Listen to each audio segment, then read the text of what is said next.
My name is Alicia Jackson, licensed professional counselor, and welcome to my channel. Today we are reviewing Married at First Sight, Season 16, Episode 3.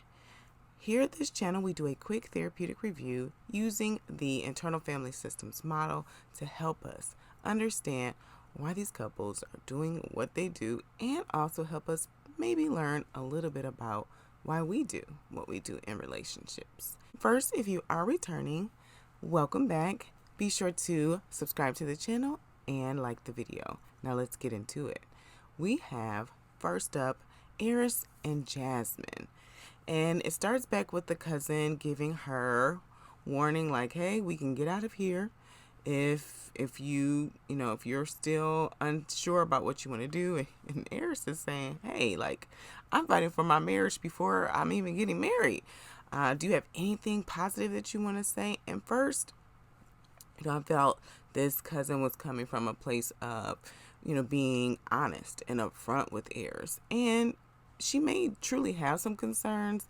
And at the same time, later on in the episode, as she continued to show herself, I'm getting like maybe some different energy from her. But Eris stood firm to his decision. And she said, if you do love Black women, then I need to see that in action. So she is holding him accountable in this moment, and that may be what he needs. Jasmine had a beautiful moment with both of her parents before she walks down the aisle, and it was also kind of cool to see and hear on the after party that even though her father's a preacher, he wanted to be a dad. He wanted to be a dad at her wedding and just take in the moment, and that says a lot, right? That says a lot about how their family is, just very warm and inviting. And so as Eris is seeing Jasmine walk down the aisle, he kind of put his head down a little bit and smiled. So at first I said, what's happening here? But then once she got down the aisle, he started clapping. So I said, okay, he likes what he sees. And I think that Jasmine is pleased as well with Eris, as she did state, but I do think that the height thing is a bit of a thing, but it's something that she's able to kind of get through and move forward with. Jasmine's family gave her a great description in introducing her to Eris. Eris, on the other hand, his family did give some warm and affirming words. However, they did throw him under the bus a little bit, but being honest, saying that he has a lot of work to do in the communication department, that he's very private. And I think that there's a difference between being very, very private and not being able to communicate. Now, if he does have a part of him that is closed off, has some walls up, has some like rigid boundaries about letting people in, then that may be something to look for and in their relationship, right? And that's bigger than communication. Sometimes when people are very private, there is this very rigid wall that nobody gets in, nobody gets out, because I need to keep everything close to the vest. So we'll see how this plays out, if it's truly just a communication issue or if it's something bigger. I can say that when they were reading their vows to each other, I saw some sincerity in Eris' eyes. I really did. And so it gave me a little hope. I think that he's wanting to put the best foot forward. It seems like maybe he doesn't know what he needs to do, but he is putting some sincere effort into this. I'm getting some sincere vibes from Eris. Eris also did a nice job on his vows, and at the same time, Eris, you will get frustrated when she doesn't know what to eat. That's just a thing, and it's okay. The wedding is over, and he said, the hard part is out of the way. I said, oh no, Eris, we have only just begun. As the wedding, yes, the hard part is over of like, oh my God, I don't know who I'm marrying, and now I know.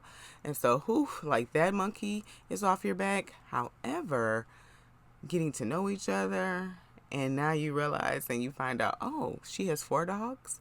Oh, she has 2 jobs. Oh, she breeds dogs, so really she has 13 dogs. That's a lot. That's a lot to deal with. For him, just being like kind of like stepping his toe in the water in relationships, that's a lot, right? That's a lot.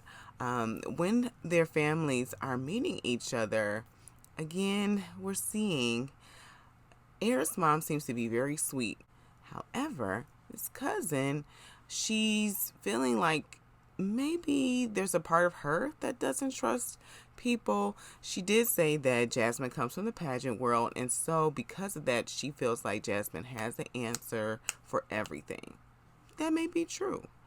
Also, she could be sincere. I really get just from her family's energy and from her energy as well that Jasmine's in this and she's looking to really get love out of this. But the cousin is hesitant, which, hey, I understand. This is her first time meeting Jasmine, and at the same time, it feels like maybe her pause could be, of course, that Eris never had a serious relationship, but also there could be that maybe cousin's dealing with some hurt. She has a part of her that's like very guarded and not trusting people and like maybe very skeptical about people. Eris met Jasmine's sisters and he found out that she tends to avoid confrontation. And if something's wrong, she won't say anything because she doesn't want to upset the other person. We're getting more into the part of her that avoids, doesn't feel comfortable with confrontation. And that's a very common, it's very, very common. People usually, what do? We walk around the issue. We avoid the elephant in the room, but it's needed. Confrontation, healthy confrontation is so important and so important to have in a marriage to work through issues, big issues, little issues that come up. So important. So I'm hoping that with her having this learning curve that they can maybe grow together, right? They did say on the after party, like, they asked Jasmine, are you concerned that he's never been in a real relationship? And she said, that is something that's giving me a little pause. And McKinley said that he feels that Eris is ready and that maybe Jasmine can help him along. And there's a part of me that's like, I don't know if Jasmine like signed up to do that. That's a lot for her. And at the same time, if that's something that she's up for, it can be an opportunity for both of them to grow. It seems like both of them have some areas of growth, which makes sense. She talked about how she can be a bit stubborn. She can have her way and feels like things need to be this way and always this way. So there's some areas, right? There's some areas of growth on both sides. But I do have a little bit more hope for this couple. The 13 dogs is going to be a lot. Jasmine may need to think about that because if confrontation is already an issue and Jasmine's got this part of her that's stubborn, we shall see. And Aaron's communication, he said he's working on it. So we shall see. Of course, they have the conversation about if they're going to consummate the marriage every single season. They do this at the wedding. Production, I wish you wouldn't do this. But Jasmine said that, she wants to take her time to get to know him. And Eris said that he also wants to take his time, but he's open to whatever she wants to do. And then his groomsman asked, well, best case scenario. And then Eris gave what he felt was his best case scenario for the wedding night. I feel like this conversation, while it might be entertaining for people to watch, it's just not necessary. Not at this juncture at their relationship. If they choose to consummate the marriage, that's on them. And at the same time, they're still getting to know each other. They don't know their favorite color yet. So it's up to them. They are married. We shall see. Next, we have Dominique and McKinley. Dominique is very calm. Her friends are freaking out because she's so calm. Her family is freaking out, but she's calm. She's like, this is my wedding day, right? And I do feel like Dominique knows that I still have an out here. Like, I can leave at any time. I kind of feel that energy, right, coming from her, that like, this is a thing I'm doing, because my mom signed me up for it. And at the same time, if it doesn't work, I'll just keep moving. Dominique says that she is usually the giver in the relationship and she gets the short end of the stick oftentimes. And her friend says that despite her age, she feels like she's ready. She's got her own plays. She's got her career set up. She's ready to go. Like, she's ready. And I'll say this. Independence is responsibility. Those are definitely steps in maturity. However, emotional intelligence and healthy communication, that is another level in maturity. And usually when a child has to become older, we even heard a little bit in the reception where her mom said that she was potty trained at 1 year old. I'm like, that's impressive. That she was determined, right? It seemed like from a young age she knew, like, oh, I need to really help mom, right? I don't know if her 1 year old self felt that, but she came into this role of being like a parentified child because her mom was a single parent. And oftentimes when children have to do that, they do grow up in some areas, but they are young in other areas, especially when it comes to matters of the heart, because they didn't get the nurturing, they didn't get the validation, because mom was working. Mom was trying to be everything to her, right? So it's no knock on mom. This is what happened. Father wasn't there, so she had to step up and be everything. And so because of that, some of Dominique's needs weren't met. And we'll see how this plays out in their relationship. McKinley said he's getting nervous a little bit because he wasn't very clear about looks. And I had a Jasmina moment because I was like, now McKinley. Because if looks are important to you, you're getting married at first sight.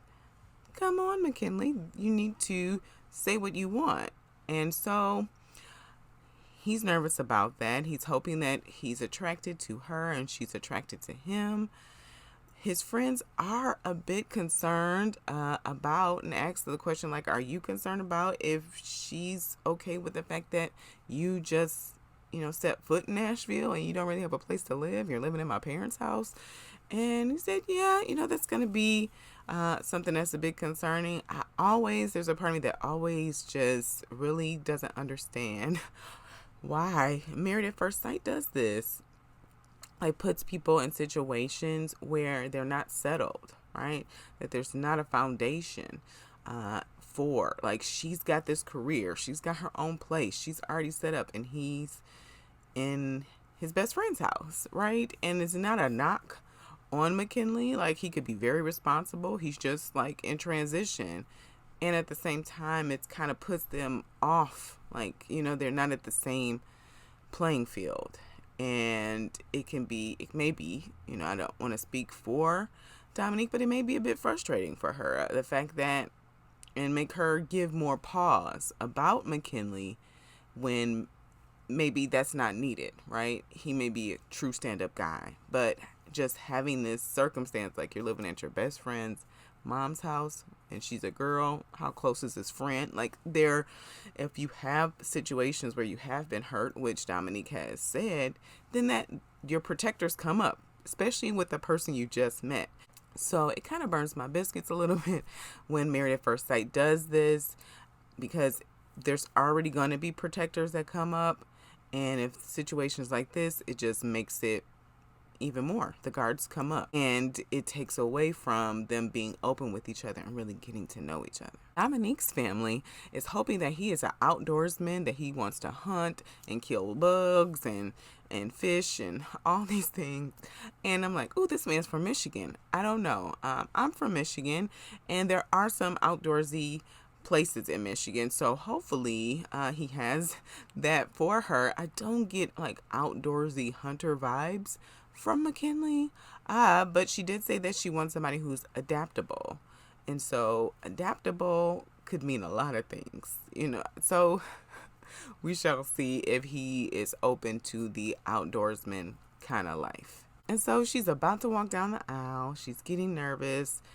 She's feeling the feelings, right? Like, I don't know this man. This is a big step. I'm doing this for my mom. Probably all these feelings. And she does it. She faces her fears. She walks down the aisle. They see each other. They seem to have some, eye contact and smiling. So it doesn't really say if they are attracted to each other. I imagine that McKinley is attracted to Dominique because some of the features that he did say that he wants, Dominique has. And they're reading the family's description. The family describes Dominique as a fierce woman who's caring and loving. And McKinley's family introduced him as like hold your horses, because he likes to race cars and he could be annoying. And I'm like, oh goodness, family. The whole family is meeting McKinley through your description as well. And I don't know if this was a part of Mom's plan, because Mom did not want McKinley to go through this process.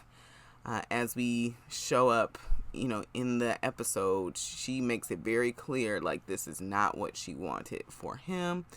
And also when she even meets Dominique, she makes that very clear.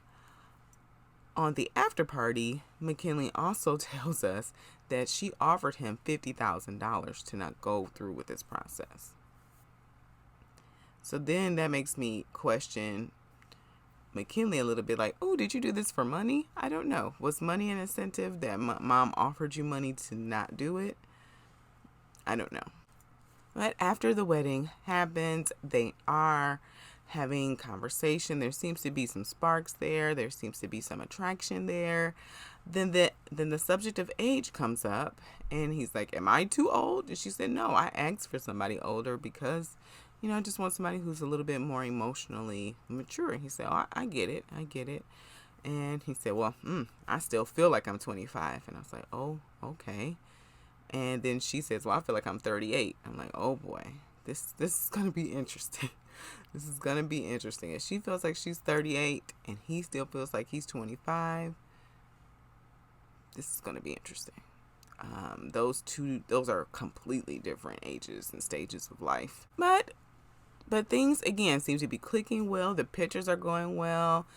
There's a lot of, just touching. So that also shows that there is some attraction, like not just in them saying that they're attracted to each other, but that they're giving permission, right, for some physical intimacy, some sharing physical space. Again, Mom stated at the reception about how determined Dominique was, even at 1 year old, being potty trained.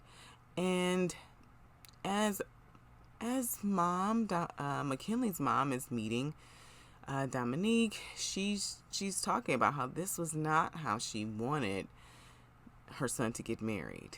And Dominique has space, like, to receive that truth. She's like, that's honest. I get that. And she's like, meanwhile, my mom signed me up for this.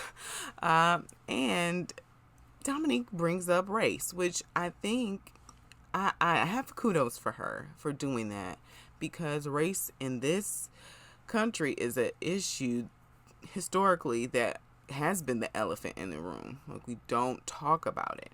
And so I really appreciate her bravery with saying, like, hey, I just want to be welcomed. I hope that's not an issue. I'm biracial, but, my experiences in Nashville have not always been welcoming. And I just want to do a temperature check in the family to make sure everything is everything. And so McKinley's mom didn't really give her, like, reassurance. She just said, oh, girl, you're fine. Like, and then kind of felt dismissive, right? And she just went back to the fact that she didn't want this to happen. We get it, Mom. And I still feel like, because this is Nashville, Tennessee, this is the country, she is African American, this is a white family, that Mom just giving her a little bit of reassurance of saying, I know I'm not okay with this process, right? I'm not okay with how McKinley chose to get married. But your race is definitely not an issue. You are welcome in this family. But I feel like because because she has this part of her that's really upset that McKinley didn't take that $50,000.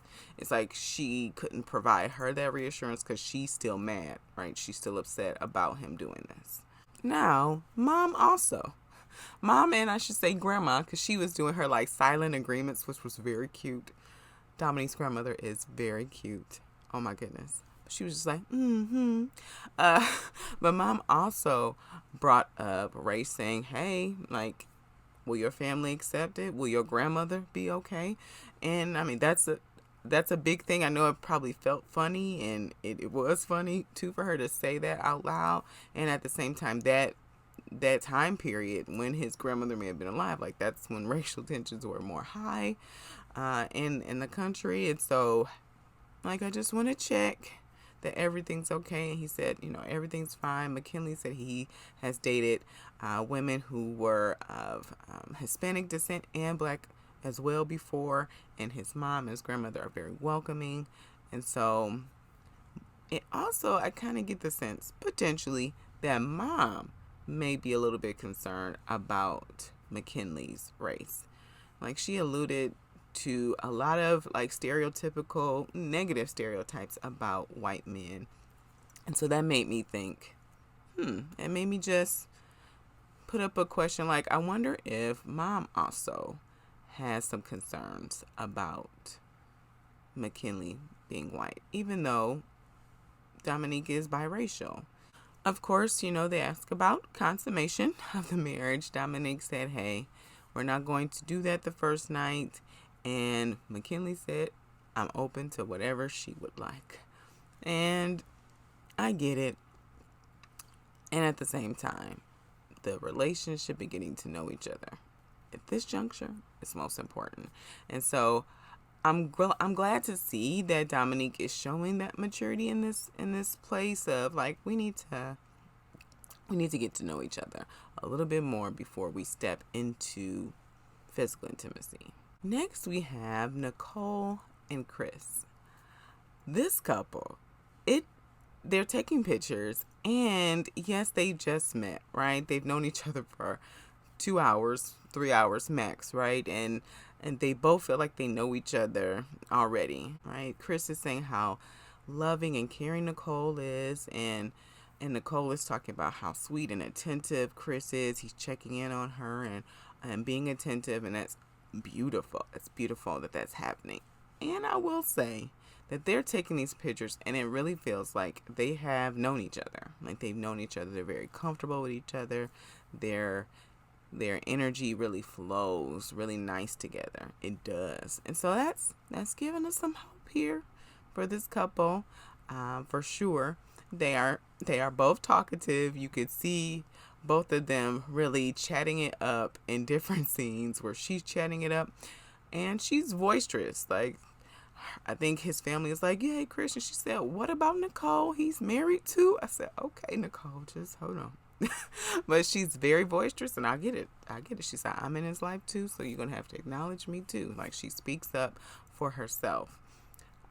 Chris, he is also pretty talkative too. And it seems like there's like a little like rushed energy in his speech. Like, potentially in the past, he's had the experience of people talking over him because he's so nice, right? And so he has a part of him that feels like he's got to get out what he needs to say fast and in a hurry before somebody else says something. Like, that's kind of the vibe I get, and I'm curious if that's going to happen in this relationship, because Nicole can be and he's like, okay, let me get in what I got to say, right? So we shall see how they balance this talkative nature, but that opens the door for communication, right? Open communication. So that's always a win. Nicole's dad is hilarious. He's very cautious. Understand, like I said, they had a beautiful bond, Nicole and her father. And so while he was supportive to her walking down the aisle, he's like, okay, I need to know, are you gonna be who my daughter needs? Are you a crook? Are you? He's like, tell me. one, I understand that there's some reassurance that he needs, right? And Chris is really working very hard to give him this reassurance. And it's also kind of like they're one upping each other. He's like, well, I need this. He's like, well, I got that. And well, I need this. Well, I got that. And I'm like, okay, guys. And he's really, it's coming out of the space. I really feel like Chris is like, I really want you to know I'm a good guy. I'm a nice guy for your daughter. I'm going to take care of her. And only time will tell, Dad. That's the hard part of this conversation. Only time will tell. And in this moment, he's scared. Dad is scared, and it's showing. He's like, my baby girl, you better not hurt her. And Chris could talk an immaculate game and still hurt, right? And still hurt Nicole. And so that's why this conversation, I understand what he's looking for. Dad's looking for the reassurance, but we know only time is going to tell. But I really feel like this couple may make it work. So Nicole is meeting Chris's friends, and Nicole said, and this is where I feel like they may work. She said, I'm getting the sense that Chris may be too nice. And she said, I want to make sure that he also gets what he needs out of this relationship, because I see how nice he is, and I'm nice, but I have limits. And she said, I'm seeing that Chris doesn't have any limits, and I want to make sure that he gets what he needs in this relationship. And I said, okay, Nicole, that's the ticket. I needed to hear her say that. That's going to be helpful, because he's going to learn from her. Like, I can have my say. Like, I can have my say and say what I need and know, right, that it's going to be okay and that you have space to receive it. I can make a request. I can set a boundary with you. Right? That's very important for a healthy relationship, because if Chris doesn't have these limits, we know this. He's going to get the short end of the stick oftentimes. He's not going to get his needs met for years and years and years, and then the resentment's going to build up, and then it's going to be an explosion in their marriage. And so I'm glad that she's seen this, and she even vocalized it to his friends. I'm sure that was even comforting for them to hear as well, because they know their friend, they know how Chris is. Nicole also said that she is jumping in. Like, she's not playing games. She's not going to hold her cards to her vest. She's going to come in the situation with her heart open, right? That is brave. That's so brave and beautiful, because that can really open the door for them to have a really great connection and foundation, right? With her having things close to the vest, that's when it takes, right? We see sometimes the 8 weeks becomes really short when people are more guarded. And so her being open can create a lot of momentum, right, for both of them to grow and make a nice foundation for their relationship, because we know Chris is open. He is open. He's open to this. Now, Nicole did say that there's a part of her that's scared. There's a part of her that's saying, like, okay, things are going too well. Like, this guy is great. We're clicking. We're dog people. He's quirky. I'm quirky. He's talkative. I'm talkative. Like, this is too good to be true, right? So there's a part of her that's coming up. I'm hoping that she can just listen to this part, maybe not let it show up in how she responds to Chris, to maybe like challenge the relationship, to like throw some nails, right, on the road so that they get a flat, like to sabotage or, get scared. Sometimes we get scared in a relationship, and then we create a situation that we're trying to avoid. And so I'm hoping that she can take care of herself with this part of her that's like, oh my God, things are going too well. I'm kind of scared. And let the relationship flow naturally. Again, they ask the consummation question, and both of them say, I'm open to connecting with each other, to being cuddly with each other, but physical intimacy is something that can wait. It can wait. And it's right. It can wait. Next, we have Gina and Clint. And so they're at the reception, and they're trying to guess where the honeymoon is. And already Clint's talking about getting on boats and sailing, and so they're setting for their adventure, right? They both want adventure, they both want travel. Like, that's something that's very, very important for Clint specifically. He seems, again, like a guy who is very much concerned about living life. The work part of life, well, we see that Gina really, she leads with the work.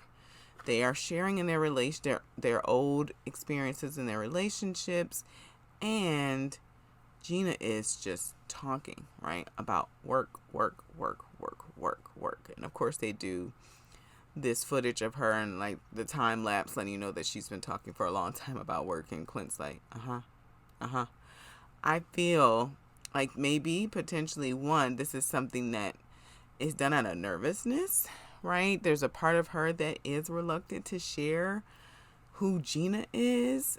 And then there's also a part of me that's curious if Gina knows who she is outside of work. She's dove so much into work for the last 4 or 5 years. So who is Gina? Who is Gina outside of entrepreneurship? Who is Gina? Maybe she doesn't know. And we shall see how that shows up, right? We see that Clint is kind of bored. Clint is kind of bored with the work talk, but he's trying to keep a good face about it, and he was trying to like listen to her and maybe didn't want to cut her off. I also would like to see maybe if he could redirect her a little bit and say, I'm really excited about hearing about your accomplishments that you put in. Like, it seems like you've done a lot of hard work in the last 4 or 5 years with your business. I really want to get to know you, like you outside of a salon owner. I want to get to know you and see how she responds to that. Clint is meeting Gina's friends, and they're coming in real hot. Like, are you the one? I need to know. Like, I need to know. And they are just, firing away questions and asking, of course, about consummation. And her friends are also coming in pretty strong regarding that as well, telling him when to, like, almost saying, you're not allowed to be physically intimate with Gina tonight, which it's not her decision, because the part of me said, well, what if Gina wants to be physically intimate? Now, I doubt that is going to happen, just because she talked about last episode that she wasn't really feeling physical connection or sparks with him as of yet.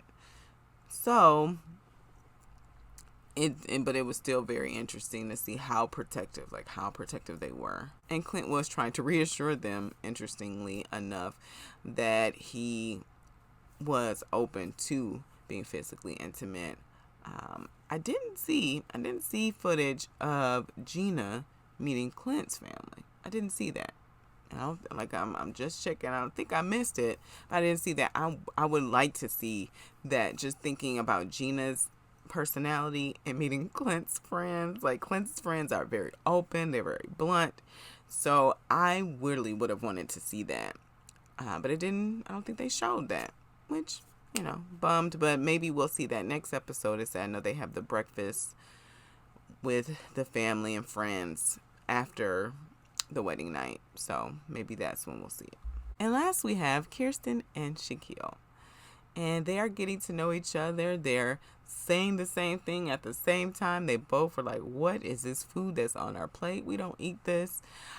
So their personality is starting to click a little bit, right? She's seeing why the experts matched her with Shaquille. He's very family oriented. He is very spiritually minded.